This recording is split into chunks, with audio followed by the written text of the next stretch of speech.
దఫా ఈ వేదిక మీదకి వచ్చే అవకాశం ప్రజలకు ధన్యవాదాలు తెలుపుతూ మీ అందరికీ నమస్కారం తెలుపుతూ నిన్న గవర్నర్ ప్రసంగం ఏతుందో అభినందనీయమని జాతీయ అంతర్జాతీయ సంస్థలు అనేక సార్లు ఈ రాష్ట్రాన్ని ముఖ్యమంత్రి చేస్తున్నటువంటి పాలనా విధానాన్ని చేపడుతున్న సంక్షేమ పథకాలను అమలు చేస్తున్న సాగు త్రాగు నీటి విధానాన్ని పారిశ్రామికరణను పట్టణీకరణను ప్రసంగించడం జరిగిన అనేక పలు వేదికల పైన అయినా ప్రతిపక్షాలు విమర్శించాలి కదా అని విమర్శించటము శోచనీయము. ప్రజలు తృణీకరించిన పద్ధతి మార్చుకోవటం లేదు. వారు చేస్తున్న వాటిని మెలకలు కలిగించాలి.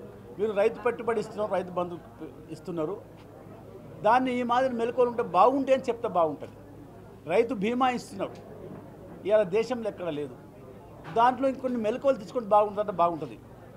లేదా మీరు త్రాగునీరు ఇంత త్వరగా చేయగలిగిన గొప్ప విషయం, ప్రజలకు అందించగలిగినరు. ఫ్లోరైడ్ బాధ నుంచి ఇతర బాధ కాపాడగలిగినరు. దాంట్లో కొన్ని మెలకువలు పాటిస్తే బాగుంటుంది అనటం బాగుంటుంది. అట్లా ఇవాళ చెర్లు లోతు చేసినాం, రాగడి చిలకలలో వేసినాం. చిలకలు బలోపేతమైనవి, చెర్లు లోతైంది, కట్టలు బలమైనవి. ఇవాళ చెర్లని నింపుతున్నాం ప్రాజెక్టుల ద్వారా. ఆనాడు నింపలేని ప్రభుత్వాలు ఈరోజు నింపుతున్న ప్రశంసిస్తూ దాంట్లో మెలకువలు పాటుంటే బాగుంటుందని చెప్పడం ప్రజలు దాన్ని రిసీవ్ చేసుకుంటారు. అట్లనే ఇలా కాళేశ్వరం నిర్మాణం చేస్తున్నప్పుడు కూడా వీరు మార్చిండ్రు, అలైన్మెంట్ మార్చిండ్రు. ఇది బాగుంది, మార్చితే తక్కువ ముంపుతోటి ఎక్కువ నీరు తీసుకోవాల్సిన ప్రాజెక్టు, మొదటి ప్రాజెక్టు ప్రపంచంలో నుంచి ప్రశంసిస్తుంటే జాతీయ సంస్థలు, ఇరిగేషన్ ప్రముఖులు. అట్లా తక్కువ సమయంలో ఎక్కువ నిర్మాణం చేయగలిగిన ప్రాజెక్టు అని ప్రశంసిస్తుంటే, తక్కువ సమయంలో అన్ని పర్మిషన్లు తీసుకొచ్చి నిర్మాణం చేస్తున్న ప్రాజెక్టును ప్రశంసిస్తుంటే దాన్ని రిసీవ్ చేసుకునే స్థితిలో లేరు ఈ అజ్ఞానులు. ఆనాడు వీళ్లకు చేయరాని సోయిలేని ఆలోచన లేని ప్రతిపక్షాలు అదే ధోరణిలో మాట్లాడుతున్నారు తప్ప ప్రజలు తృణీకరించినా పక్కన పెట్టినా కూడా వాళ్ళ బాని మార్చుకోవట్లేదు. మార్చుకుంటే బాగుంటుంది. దీనికి ఇంకా మెలకువలు పాటించాలని చెప్తే బాగుంటుందని ఇంకా ఆ ధోరణి రావట్లేదు. వీళ్ళు ఎంతసేపు కూడా విమర్శించాలని ప్రతిపక్షాల విమర్శించడం ధర్మం కాదని.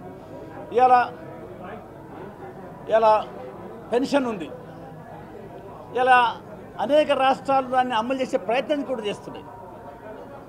ఇలా రైతు బంధు పెట్టుబడి దేశమే మళ్ళీ చూస్తుంది, ఇలా అమలు చేయాలని, రైతు కొరకు ఏం చేయాలని చెప్పి అనేక జాతీయ అంతర్జాతీయ సంస్థలలో, ఆర్గనైజేషన్లో ప్రశంసించింది ఈ రాష్ట్ర ప్రభుత్వం. అంటే ఈ రాష్ట్ర ప్రభుత్వం చేస్తున్నటువంటి సంక్షేమ పథకాలు కానీ, పాలనాపరమైన విధానాన్ని కానీ, అమలు చేస్తున్న రైతు అనుకూలమైన స్థితి కానీ ఈ రాష్ట్ర ముఖ్యమంత్రి మేధస్సుకు నిలబెడుతున్న నిదర్శనము. ఒకప్పుడు దేశం వైపు రాష్ట్రాలు మళ్ళీ చూసేది, కానీ అలా దేశమే రాష్ట్రాన్ని మళ్ళీ చూస్తున్నది, తెలంగాణ రాష్ట్రాన్ని. అసలు హైదరాబాద్ అంటే తెలంగాణ అంటే ఏదో తెలవని రోజులలో తెలంగాణ అంటే సౌత్లో అదే మద్రాస్ అని అడిగేవాళ్ళు. కానీ ఈనాడు తెలంగాణ అంటే కేసీఆర్ గారు అని భారతదేశం మళ్ళీ చూస్తున్న రికగ్నైజేషన్ తెచ్చిన ఘనత మేధస్సు కేసీఆర్ గారు. దాన్ని గుర్తించక లేదు ఈ ప్రతిపక్షాలని చెప్పి నిన్న గవర్నర్ ప్రసంగం ద్వారా క్లియర్గా ఎక్స్ప్లెయిన్ చెప్పడం జరిగింది సభా సాక్షిగా. మారని ఈ ప్రతిపక్షాల స్థితి రాబోయే రోజులలో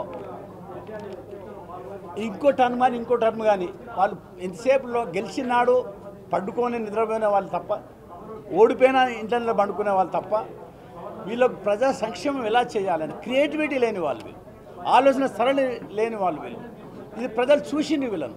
అందుకే పక్కన పెట్టి మళ్ళీ కూడా పక్కన పెడతారు. జై తెలంగాణ. హలో, మిమ్మల్నే యోయో టీవీ యాప్ డౌన్లోడ్ చేసుకున్నారా? ఇంకా లేదా? మీ యాప్ స్టోర్కి వెళ్ళి వెంటనే డౌన్లోడ్ చేసుకోండి.